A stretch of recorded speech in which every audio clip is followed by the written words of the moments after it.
Welcome to our video, Sensory Processing in the Educational Setting, developed by our occupational therapy team. Our aim is to help you understand the meaning of sensory processing, how things might look when a child is struggling in this area, and give you strategies and activity ideas to incorporate into the school day. This video is aimed for anyone who works with children within an educational capacity. This includes, but is not limited to, class teachers, SENCOs, nursery managers, children's one-to-one support staff, childminders, teaching assistants, lunchtime coordinators, sports coaches and head teachers. Evidence shows us that increasing our knowledge and understanding of sensory processing enables adults to make the accommodations a child needs at the time it is needed.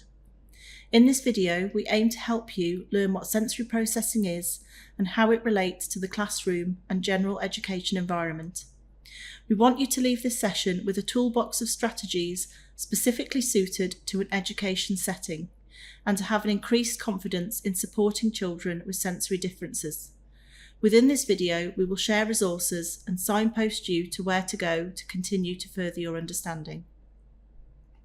Every second, we are exposed to millions of pieces of sensory information, some of which we are aware of, but it is mostly processed without us knowing about it. The information our nervous system receives is used to enable us to get up in the morning, get washed and dressed, do our jobs, and interact with other people. All the time we're doing activities, our nervous system receives sensory information from our environment. It filters out what's important and what's not, and then tries to make sense of it to enable us to function effectively. A great way to think of sensory processing would be to think of our nervous systems as a computer. The keyboard and mouse receive the input, as do our skin, eyes, ears, balance system, muscles and joints.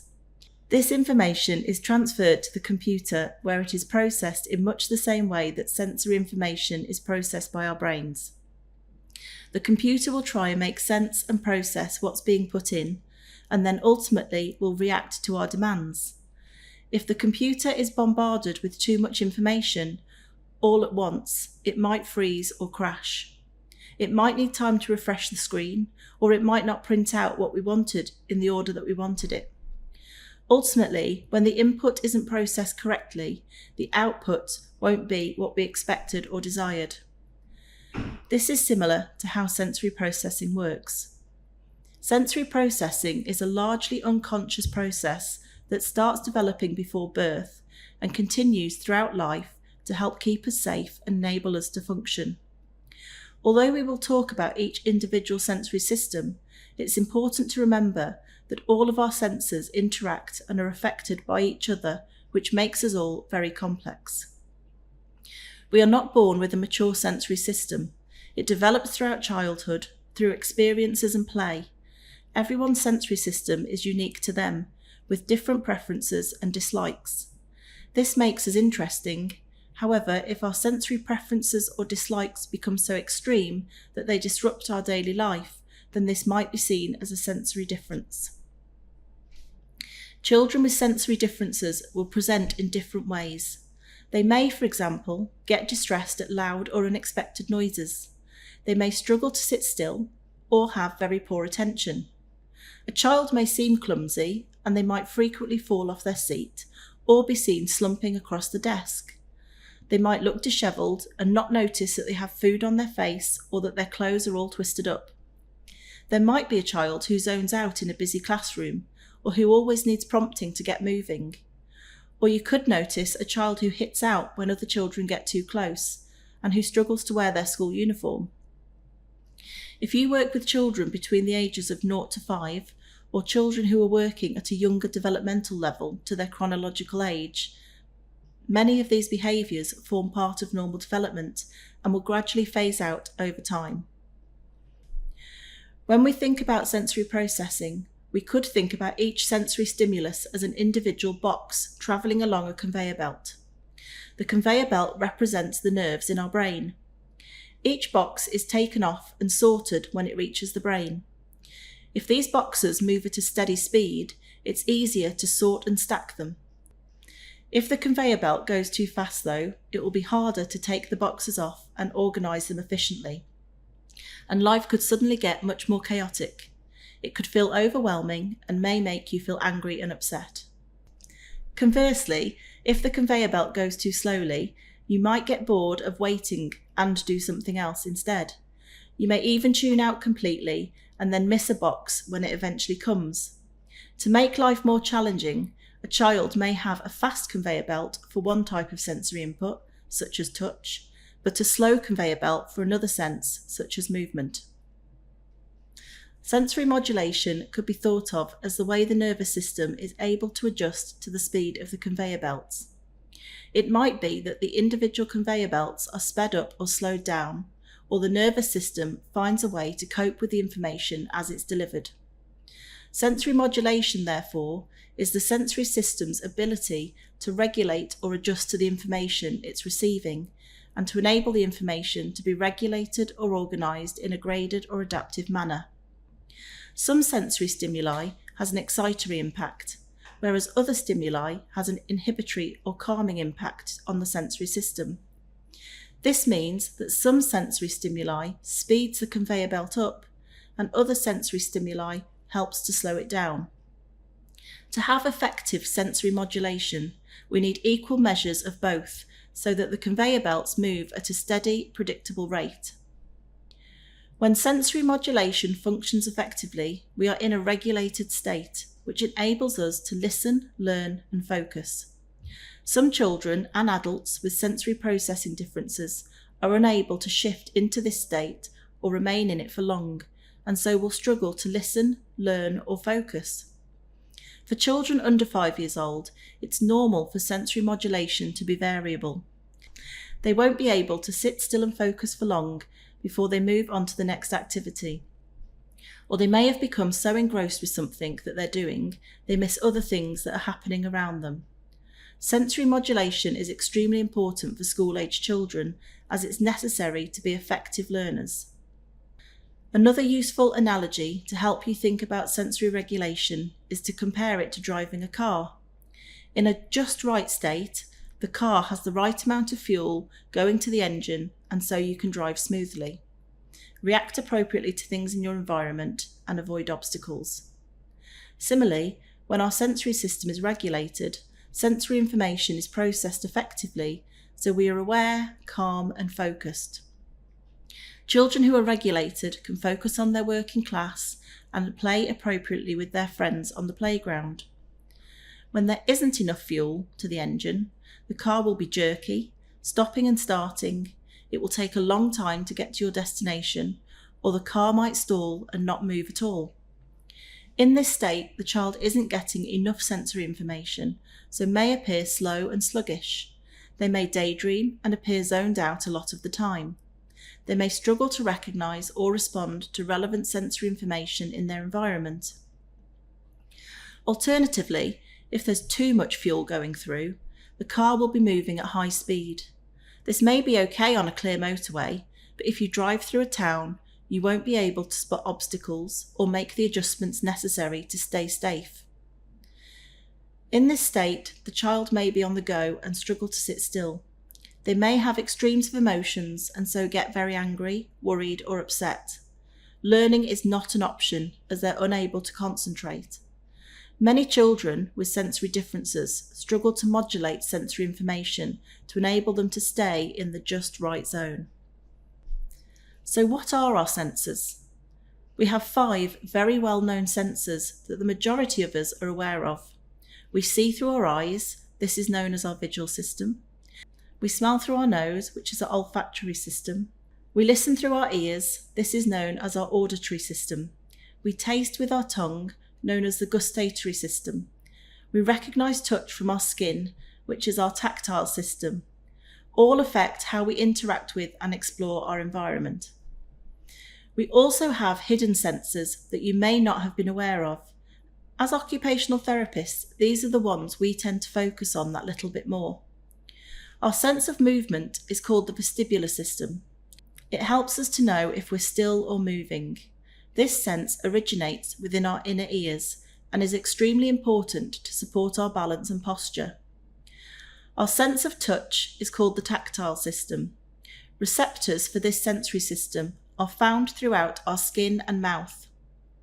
The tactile system is important for keeping us safe and is necessary for developing our hand skills and relationships with others.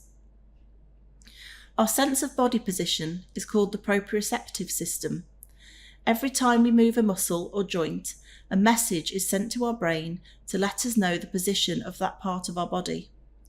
This sense helps us to know where our body is and how to move it. And finally, interoception. This is the sense that comes from deep within our body, such as from our internal organs. It allows us to feel our feelings. It lets us know if we're hungry or thirsty, feeling unwell, feel our heart rate, and lets us know if we need the toilet. Importantly, it lets us know what emotion we're feeling at any time, and it's a prerequisite skill for self-management and self-regulation. Our proprioceptive system is our sense of body position. Every time we move our muscles, joints, and ligaments, a message is sent to our brain so we know where our body parts are and what they're doing. When your alarm goes off in the morning, you may be able to hit the snooze button without looking. This is your proprioceptive system enabling you to move smoothly and with control. If there's increased resistance to movement, then this system fires more signals off to the brain. So if you're doing an activity that involves pushing, pulling, lifting, or whole body movement like swimming or riding a bike, then there is more information passed to the brain from this system. Activities which provide resistance to our muscles and joints are called proprioceptive activities or heavy work activities. Proprioception can be calming or alerting. It helps to organise what else is going on within the sensory system, so it helps us to feel grounded and more in control or less overwhelmed. If there are difficulties with a child's proprioceptive sense, they might appear heavy-handed. For example, they might be the child that breaks toys or pens without meaning to, or presses too hard when they're writing. They might have poor body awareness, so fall over nothing, or bump into things all the time. They might have poor spatial awareness in relation to others, for example, crashing into the other children on the playground.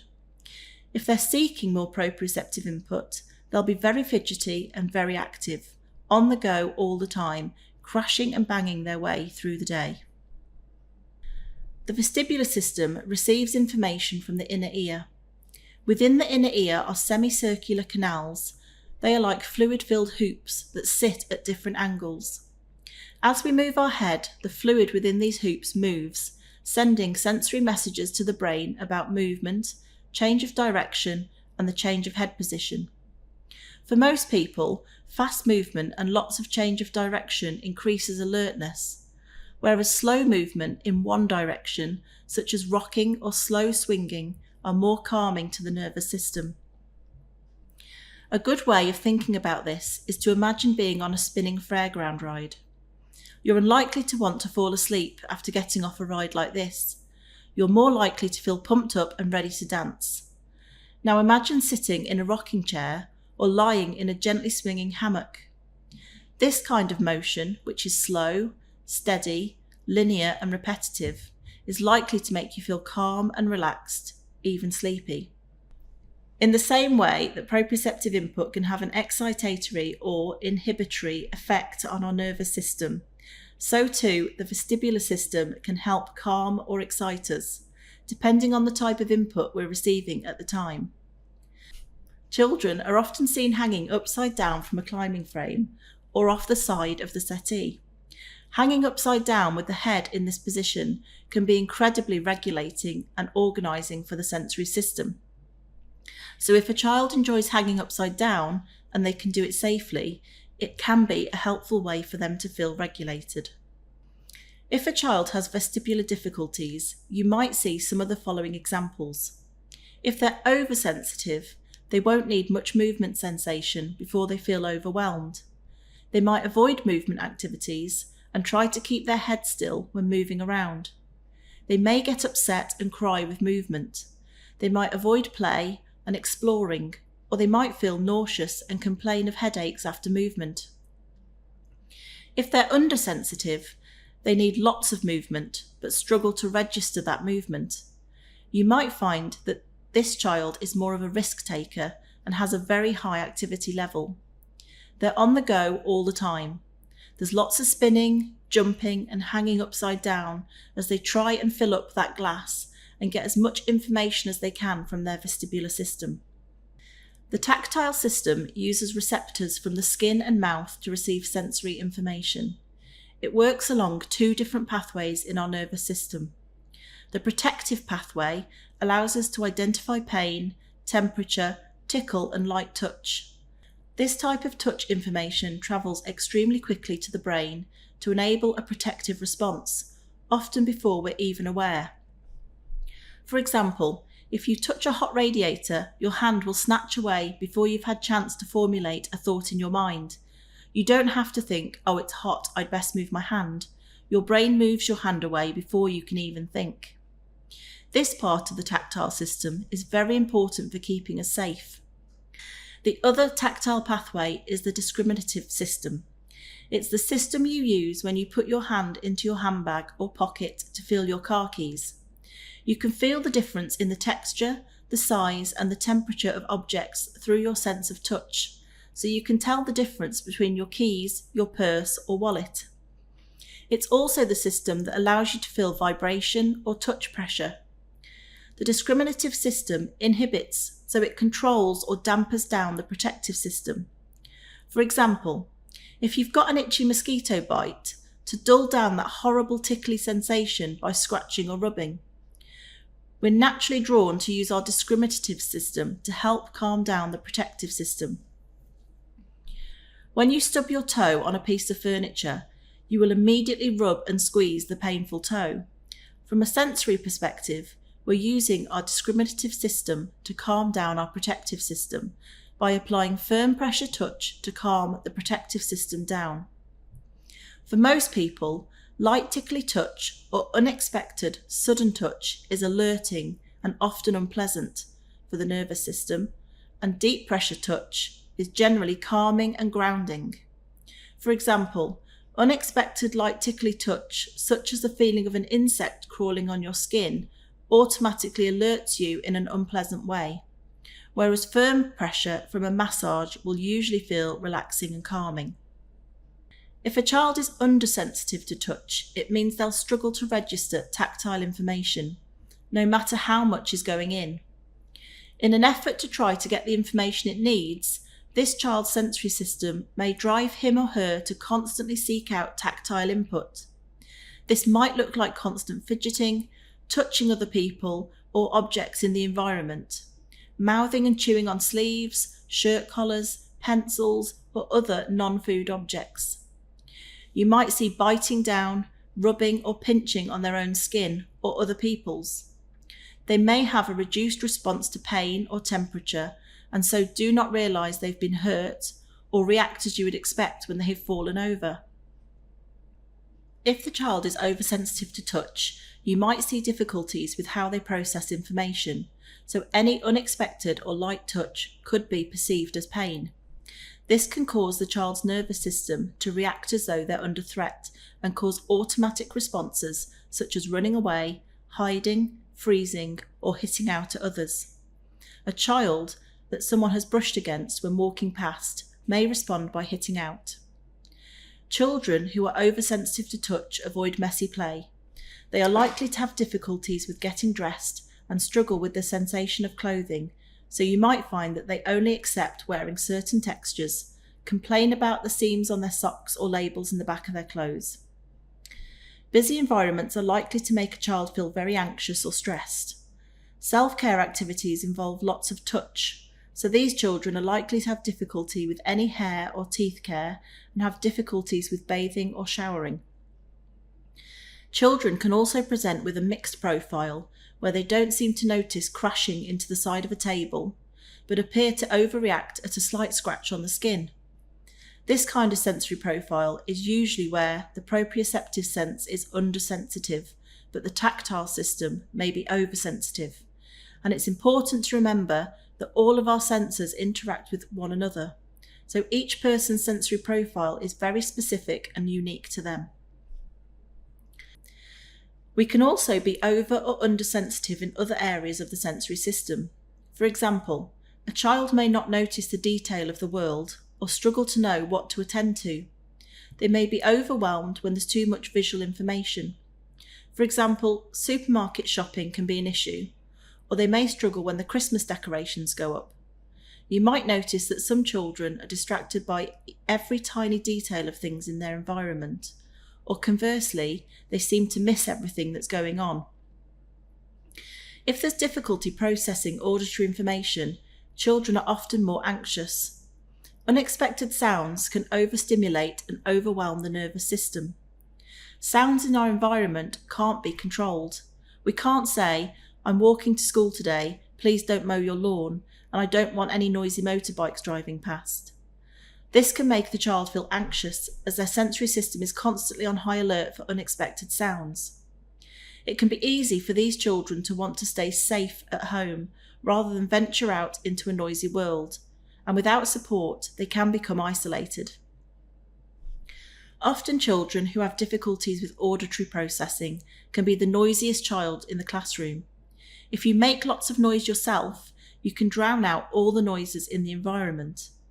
It's common for children who have difficulties with auditory processing to have a history of repeated hearing tests, and this is because they miss sounds from the environment, and so people think that they have hearing difficulties, when in fact the difficulty may be how they process sounds.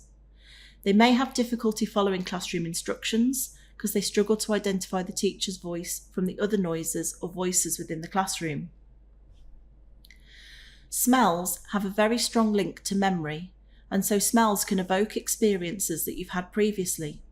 For example, certain baking smells might remind someone of baking with their grandparent as a child, or the smell of cut grass might remind another person of happy childhood days playing outside. Of course, not all memories are good ones, and certain smells may also be associated with unpleasant memories. So if a child has a strong reaction to a smell, it might be that they've experienced that smell when they were undergoing a particularly unpleasant experience. So it might be memory, not sensory driven. Commonly, many people dislike the smell of hospitals for this reason. Taste and smells are protective. They help to keep us safe. So for example, if there was a glass of an unknown clear fluid, you might use your sense of smell to identify what was in the glass, and you would not be tempted to try it if you didn't like the smell. Sensitivities around taste and smell can link to our food choices and the comfort that we find from foods. A child might prefer crunchy, dry, or completely smooth foods and dislike food that is more unpredictable, like yogurts with bits of fruit mixed in, or mashed potato, because both might have unexpected lumps and so lack texture consistency. Food choices may also be influenced by a child's sense of smell. As with all senses, they may be oversensitive in this area and so struggle to cope with stronger smelling foods and therefore seek out plainer, bland flavours such as plain white pasta, or they may be undersensitive and so seek to smell everything in their environment and actively seek out strong or sour tastes. You may see a child overfilling their mouth when eating, and this may be an attempt to try and gain more sensory input into their tactile and proprioceptive systems, but can lead to increased risk of choking. Equally, if a child doesn't process temperature effectively, they might take a large gulp of hot tea or turn the hot tap on and scald themselves when having a bath. So differences in sensitivities may mean that you need to be more aware of safety and supervise them more closely and skill them up with strategies to protect themselves as they grow up, if they are able to understand. Some sensory activities only have a brief impact on our sensory systems, but other sensory activities and the stimuli these provide to our nervous system are longer lasting by far. Activities that provide oral motor input, such as chewing, sucking or crunching, tactile activities, such as playing with a fiddle object, vestibular input, such as sitting on a wobble cushion, auditory input, such as listening to music, and input to the olfactory and visual systems all have an impact while we are experiencing them.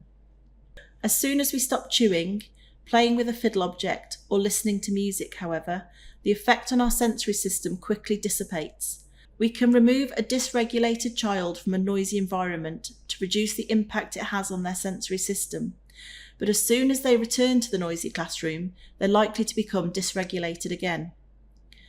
So what type of sensory input has a longer lasting effect on our sensory systems and will help the children we work with feel regulated and organised for longer?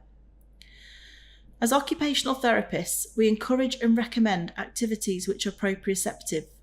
This means activities which work the whole body.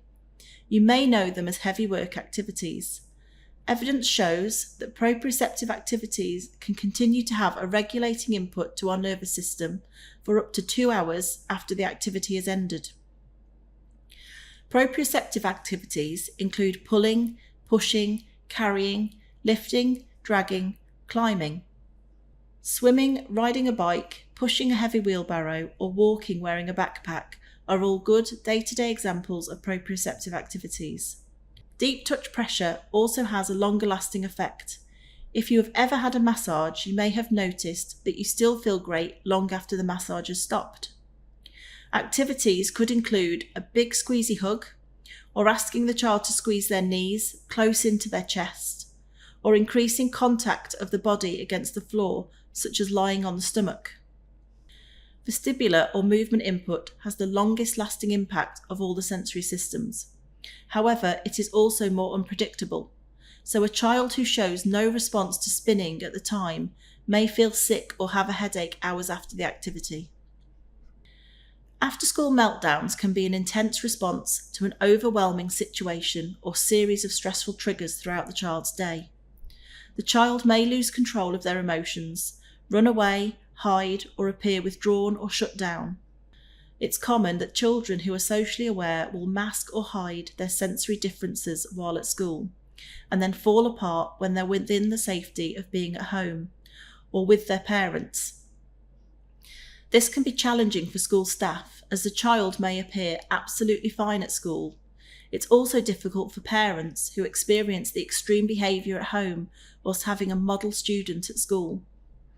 Of course, not all meltdowns are sensory driven, so it's important to consider all factors such as behaviour, fatigue, diet, sleep, and the developmental level of the child.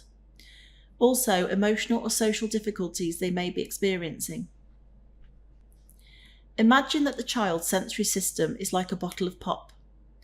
Every dysregulating sensory stimulus they receive causes the bottle to be shaken. This starts in the morning when they're made to get out of a warm bed to get dressed.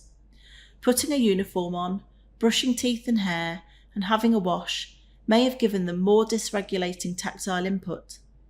As they walked to school, a noisy motorbike drove past, someone was mowing the lawn, and in the playground children were shouting and brushed against them when they ran past. The cloakroom was hot and noisy, and other children stood too close. Each time the bottle of pop was shaken with no opportunity to release the lid or receive regulating sensory input. The classroom is noisy, but when the child sits down to write, they have the shortest pencil. You may see what looks like a tantrum because they haven't got the pencil they want. The difference between a tantrum and a sensory meltdown, however, is that if you gave them a longer pencil, a tantrum would usually cease abruptly. With a sensory meltdown, you could give them the pencil, but this will make no difference at all. The issue is not really about the short pencil. The child is having a sensory meltdown caused by the succession of challenging sensory inputs they have been bombarded with throughout their day. The short pencil was just the last straw which tipped them over. This can also be known as trigger stacking. A sensory meltdown is a true signal that the child's sensory system is overwhelmed. It's not a behavioural response, and so behavioural approaches will not stop or prevent a true sensory meltdown. At meltdown point, you're administering sensory first aid. Decrease all sensory, social and communication stimuli. Validate what you're seeing, and if appropriate, try telling the child that you see that they are uncomfortable and you'll try to help them. Reduce the number of people near the child, and don't talk or attempt to reason. Remove noises from the environment, and you may consider establishing a safe space which provides a sensory retreat. This could be a pop-up tent in a quiet corner of the classroom. Try providing a snack and a drink to improve blood sugar levels, but also to provide calming oral sensory input to the mouth. Of course, the best approach to sensory meltdown is to prevent that bottle of pop exploding in the first place. Front-loading the sensory system with calming and regulating input is recommended. Front-loading means preparing the child for changes ahead of time. This means being proactive rather than reactive. Front-loading can be done by engaging the child in activities that will have a long-lasting regulating effect before the activities or transitions which the child struggles with arise. Running the Cool Kids programme at the start of the school day could be one very effective way to help front-load a child. Try providing opportunities for the whole class to participate in regulating heavy work activities throughout the school day. Remember, we are all sensory processors, and so whole school and whole class approaches will benefit everyone. Keeping children in at playtimes will always be counterproductive to the sensory system, as all children need to feed their sensory systems through gross motor play. However, some children can become overly stimulated when left to their own devices to play outside, and they may need your support to find activities to do which help regulate them. Consider the visual nature of your classroom environment. While lots of brightly coloured wall and ceiling decorations brighten the classroom, they can easily leave some children's sensory system dysregulated and overwhelmed. How else could you reduce the number of shakes of their bottle of pop? It's also beneficial to consider the other demands a child has within school. If we're feeling anxious, we are less able to cope with sensory stimuli. Who turns the music down in the car when navigating an unfamiliar city? Or imagine wearing that itchy jumper when you go to a job interview. It would probably feel more itchy when you're stressed or anxious. So when a child is already struggling, reducing demands placed on them through learning, communication and social expectations should also be considered. Improve interoceptive awareness through regular participation in interoceptive activities for the whole class or school. Participate in them yourself to improve your interoceptive awareness and improve co-regulation. There are lots of activity ideas available for free online. Try typing interoceptive activity ideas for kids into your search engine. So what else can you do to help? We've already talked about lots of possible things for you to try, and you're perhaps already thinking about things you might do. Here are some further thoughts and ideas for you to consider. Sensory strategies are based on the theory of sensory integration, to provide support to help the child to maintain an optimum level of alertness so they're able to participate in an activity such as concentrating on a lesson in the classroom or playing appropriately with their peers on the playground. Sensory strategies will not change a child's processing system or their overall sensory profile, but they can help them to feel more regulated and therefore manage their day more successfully. Because we're all unique, there is no single strategy which will work for everyone. You will need to experiment a little and find out what works for the child or children you work with. Strategies that could be introduced to support children can be broadly split into two separate groups. Passive activities are things that are done to the child. These do not require active participation from the child and so tend to have a short-lived impact on the sensory system. They can be helpful for coming down after a meltdown or to help a child fall asleep at bedtime. Active activities are things which the child physically and directly engages in themselves.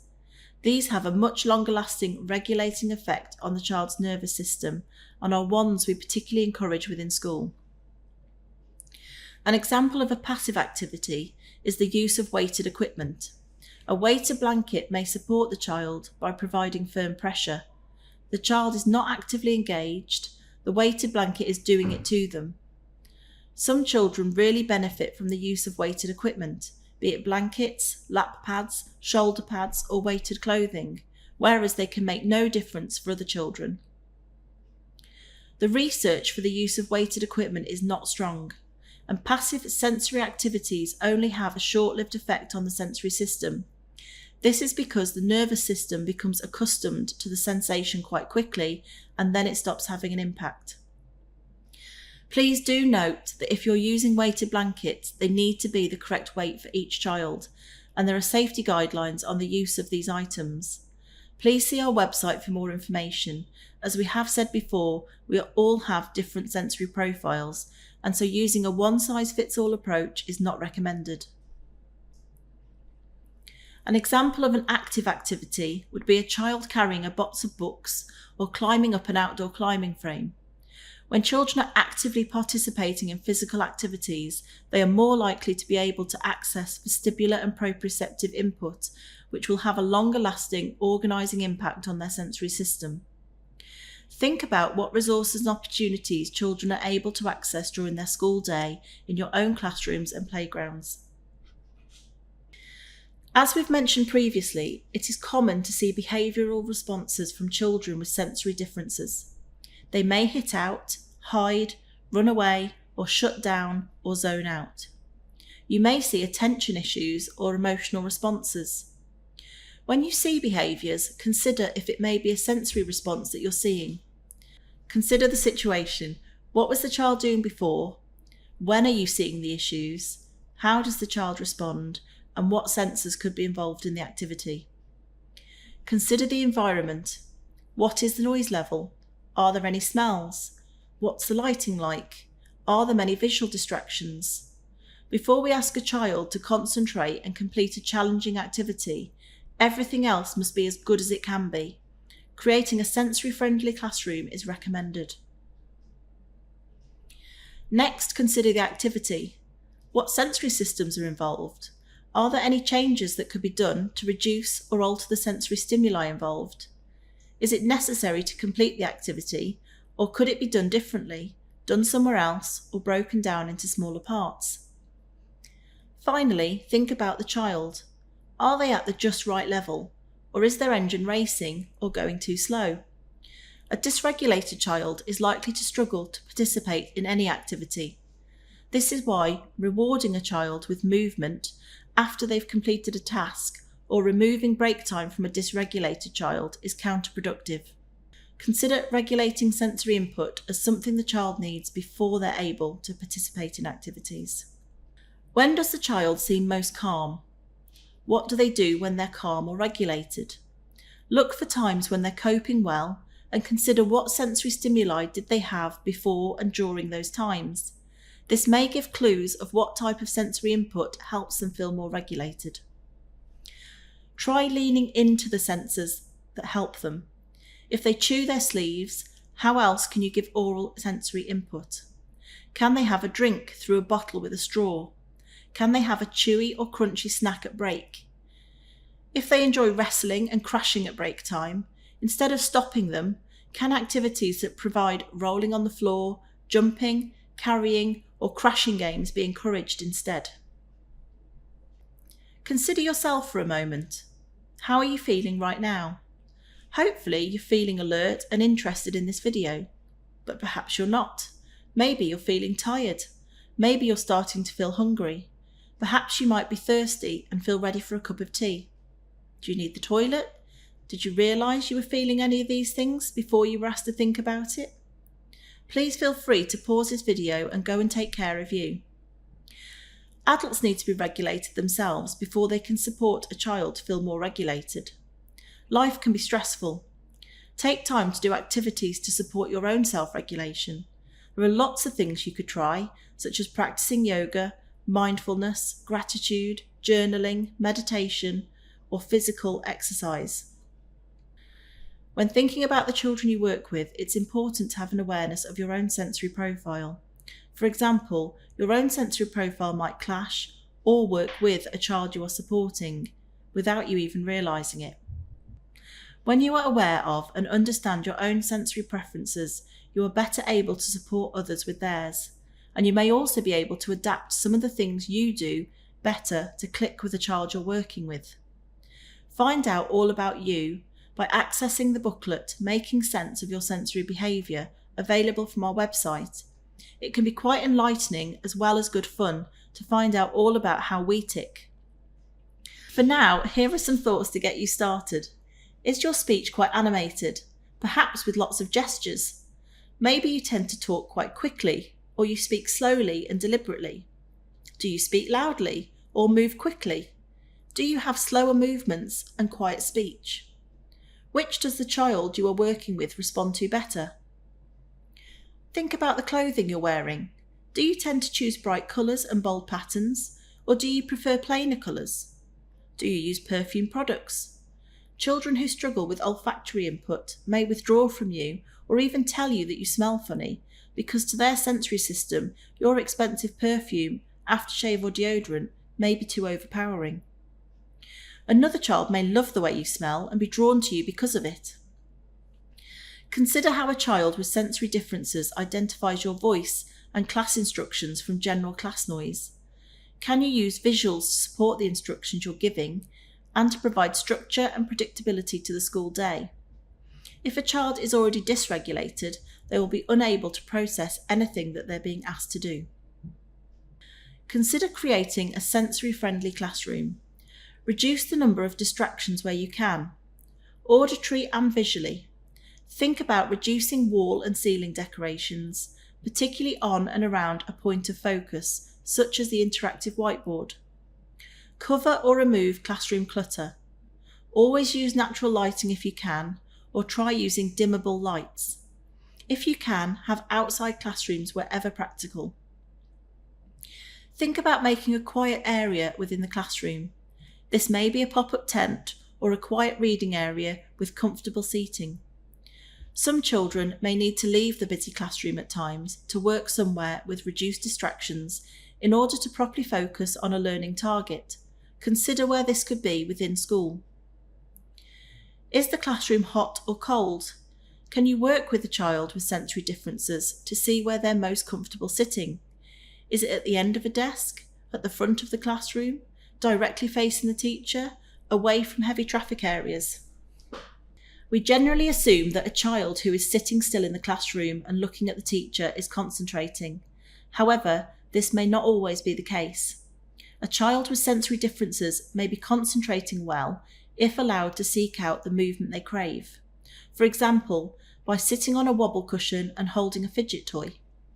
A child with sensory differences may avoid eye contact when the teacher is talking in order to allow better auditory processing. So if you find yourself regularly saying things like, "Look at me," "Sit still please," "Stop fidgeting and paying attention" to a particular child, it might be worth looking at their behaviour through a sensory lens. To foster focused listening and attention, encourage children to complete regulating, heavy work or proprioceptive activities before asking them to focus. Do you have active seating options in the classroom? This could be a wedge-shaped move and sit cushion, an office chair on wheels, a therapy ball chair, or a rocking chair. There are more commercially available options than ever. Perhaps you have a standing desk somewhere in school to try with a child who appears hyperactive, so they can move as much as they need. Remembering that we are all sensory processors with our own sensory needs and preferences, you are encouraged to consider a whole class approach. For example, could the whole class kneel or stand at the table for a specific writing exercise? Could they complete guided reading when lying on their stomachs, or complete maths with a paper attached to the wall or an easel so they're standing or high kneeling? Think about your own seating choices when you're at home. Do you lie on your back on the sofa? Perhaps you fold your legs under you, or maybe you rest them on a stool. Do you change position during the evening? Most of us do. Similarly, thinking about the classroom, is it possible to provide a range of seating choices in the classroom? Perhaps some activities could be completed away from the table and chairs. Remember that some children have poor postural stability, so remaining seated in a static position on a chair might be challenging for them. In Key Stage 1, can some of the desks and chairs be removed from the classroom and provide floor space so children can work in alternative positions, lying on the floor, working on hands and knees, or kneeling? It's also really important to check that the chair and table heights are correct. As occupational therapists, we may visit classrooms where all children are seated on the same size furniture regardless of the variation in children's height and size within a class? Is it possible to swap furniture between classes so that all children are positioned on correct height furniture for them? This will promote a functional working posture for focused tasks such as handwriting. If children are seated in a poor position, for example, if their feet are dangling, or if the seat depth is too big, or the table too high or too low, they can lose up to 80% of the concentration just from this. There is more information on good positioning and guidelines to help you on our website. Remember when we introduced the concept of front loading earlier in the video? As you now know, by this we mean giving, regulating and organising sensory input before children are required to concentrate or before difficult transition points. A dysregulating activity is only going to further dysregulate an already high-engine child. With this in mind, consider the timing of activities. What is the child's sensory arousal level like? Perhaps they're calm, anxious or tired. What is their engine speed? Perhaps the child may benefit from a snack or something to drink, a break from all the demands, a toilet break, or engage in a calming proprioceptive activity before they transition to the next task. Is there a clear start and finish to the activity? Visual timers can provide a clear start and finish to an activity. Increasing independence in activities is recommended as much as possible. You may consider how you are able to give the child choice and control over the activity, which also brings predictability and a feeling of control and therefore safety. Increase understanding and motivation to complete an activity. This could be through adding sensory strategies to a social story or by using visual timetables or calendars. Please have a look at Autism West Midlands for examples of social stories which can be used for all children, not just those with autism. For many children, loud or unexpected sound can be distressing and stressful and may take a long time to recover from. Ear defenders can be useful to mask environmental sounds.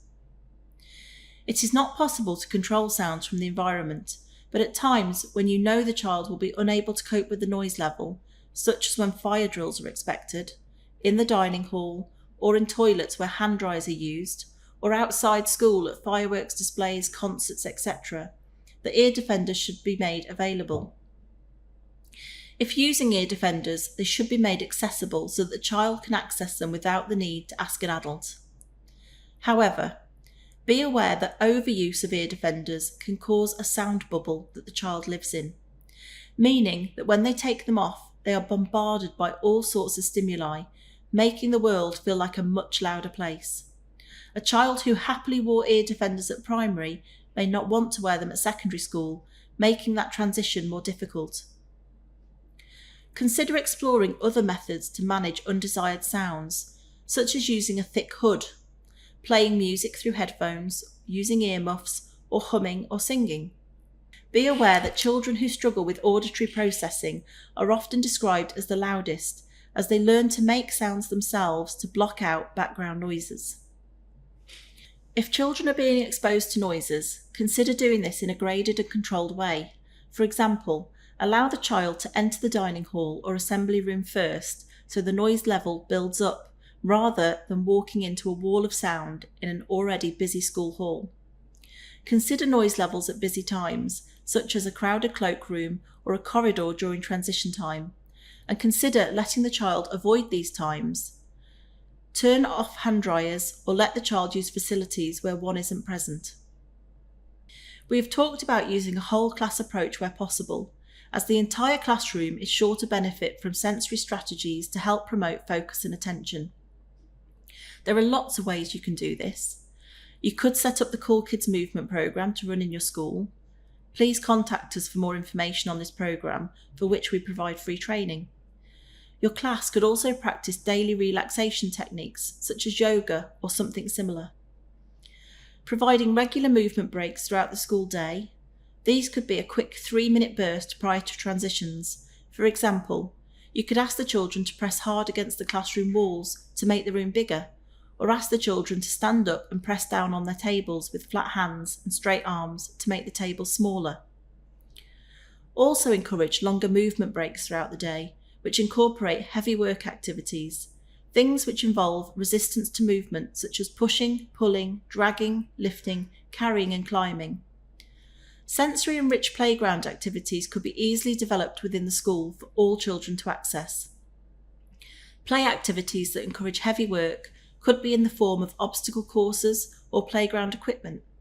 Some schools have provided old tyres for children to move around, stack, bounce on, push to roll, so options don't need to be expensive.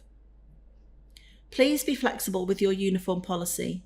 Many children with tactile sensitivities find wearing uniform very stressful and even distressing. There are many simple workarounds for children to feel comfortable. Here are some examples that many schools we know are implementing. Allowing to wear soft jogging bottoms instead of school trousers.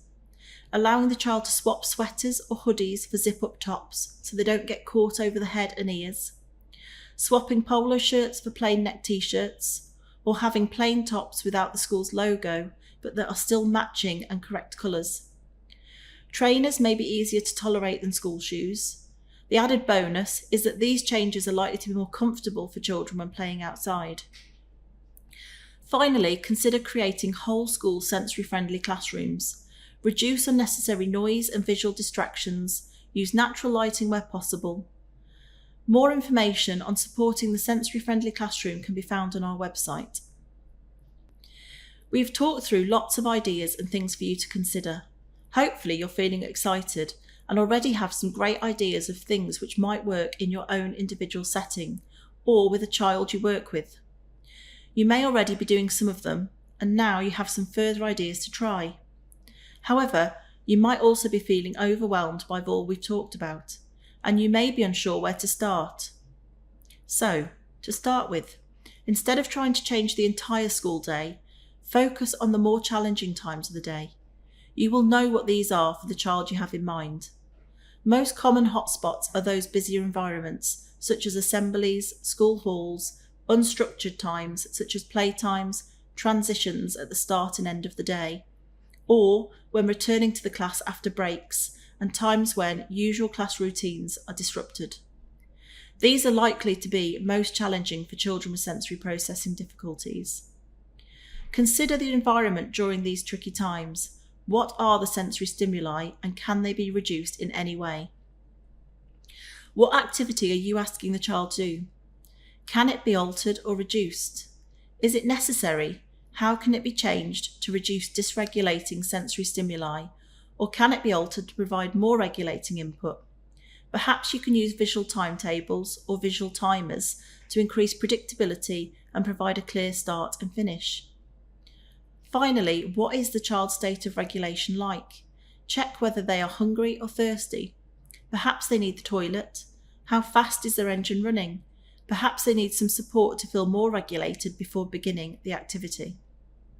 We hope you have found this video helpful and that we have given you some ideas to take back with you into the classroom. We also hope that you feel more confident in supporting children with sensory differences and know where to look for further support. If you would like further information about sensory processing, please go to the Shropshire Community NHS Children's Occupational Therapy website, where we have lots of sensory resources, including the Occupational Therapy Resource Pack, which provides you with lots of activity ideas to target a wide range of common problem areas, including fine motor, gross motor and visual processing skills. Please note that our service does not provide sensory assessments, but schools and parents can access our telephone advice line for further support. If you're calling to speak to us about a specific child, you will, of course, require parental consent before you call us. We also have a sensory video aimed at parents on our website, and parents can book onto a live webinar with us once they have watched the video. Thank you for your time, take care, and please do give us feedback so that we can continue to improve our service to children, families and schools in Telford and Shropshire.